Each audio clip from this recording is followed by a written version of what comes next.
according to my quote unquote model, the Columbus Blue Jackets are sitting with the third highest performing prospect pool in the National Hockey League.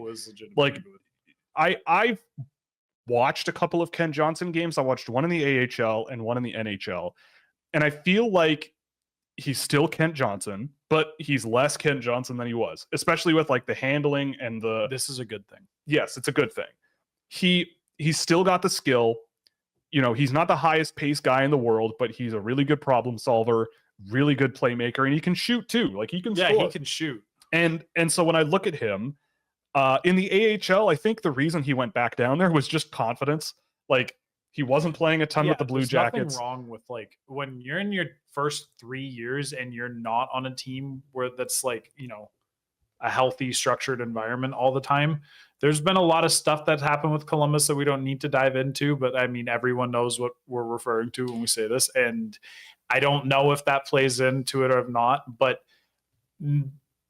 where I'm going with this is taking somebody and just putting them in the HL and just being like, these guys cannot stop you. Mm-hmm. We encourage you to take advantage of that and get comfortable doing so because we expect this from you in Columbus soon.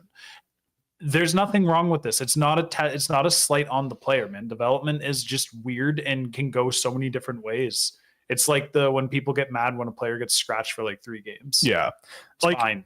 I think he's going to be fine. Again, in the AHL, he looked great. His skill level is insane in the NHL. Like, like guys in the AHL, very few can even think about the stuff that Ken Johnson can do with his hands. I do remain steadfast that he probably either left college too early or got into the NHL too quick, one or the other. I think that's a fair thing to say. One more, I did expect another year at Michigan. Yeah. I expected him to be like the dog. Yeah, like give him a year with the keys to the Ferrari, right? Like, but he didn't quite get that. But again, I think we're nitpicking a little bit.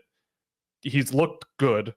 I think a lot of it is like a mental thing to play his style in the NHL and sort of really push and get there.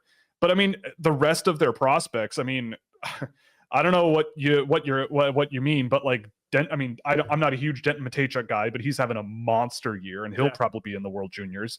Jordan Dumais, also not a huge fan of him, but he's having a monster year. Mm-hmm. Andrew Strathman, I just saw multiple games of him recently while running through the Youngstown like 2006 guys, and he's just so funny. There was a play where I watched him just kind of really choke like a rush defense and a guy got by him, but he wasn't the fastest player. So Strathman caught up and just launched him with a hip check. And then the camera kind of panned away and this scrum started. Yep. And then it skips forward. It skipped forward like 10 minutes. So I don't actually, this didn't have anything to do with it, but when it skipped, it was a Youngstown penalty kill. And I went, that's over in 8 seconds, and I know I'm about to see Andrew Strathman get out of the box. Right. And then 8 seconds later, Strathman got out for an entirely different penalty than the one that I saw on the prior shift.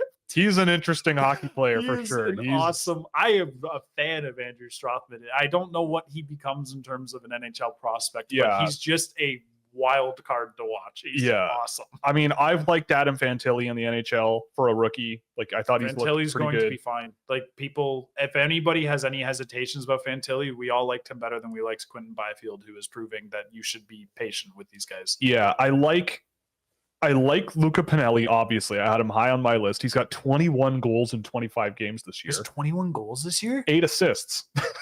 He's part of the goal assist club. Sorry. The Ottawa 67s do not have much of an offensive supporting cast around him. So he is the offensive supporting cast? Generally, I would say. But, I mean, either way, the guy, I feel like there's assists there to be had because I remember him not being just a shooty boy last year. But maybe that's, I haven't seen very much of him this year, honestly. Gavin Brindley's part of the crew. Stanislav Svozil. David Jiricek, I think, has looked solid. Oh, I love Jiricek. He's looked good. I mean, we said this last week. We don't need to go into Jiricek again, but just the Columbus pool itself is fine. The team is kind of in a weird spot. If guys need to go to the AHL for a year and they're like under 22, it's not something to really overthink. I will just really, the Ken Johnson thing, just adding one more fast point. A lot of skill, even when it looks crazy in the NHL, it's really hard for them when they're not explosive skaters at the same time. Yes. They run out of space so fast and they can't do anything about it because your hands can only take you so far. And NHL players know, well, if you can't move, I will just run you over. Yes. And there's nothing that a kid who's not I mean, he's gotten a lot stronger than his draft year, of course, and he's probably getting close to like his NHL form that he'll be playing in. But like, right. It's fine to give him more time. If he can make it and play at that level and just kind of have some issues here and there, it's fine. And if he's in the AHL and he's just dominating, it's also fine. It's all fine. He's Kent Johnson.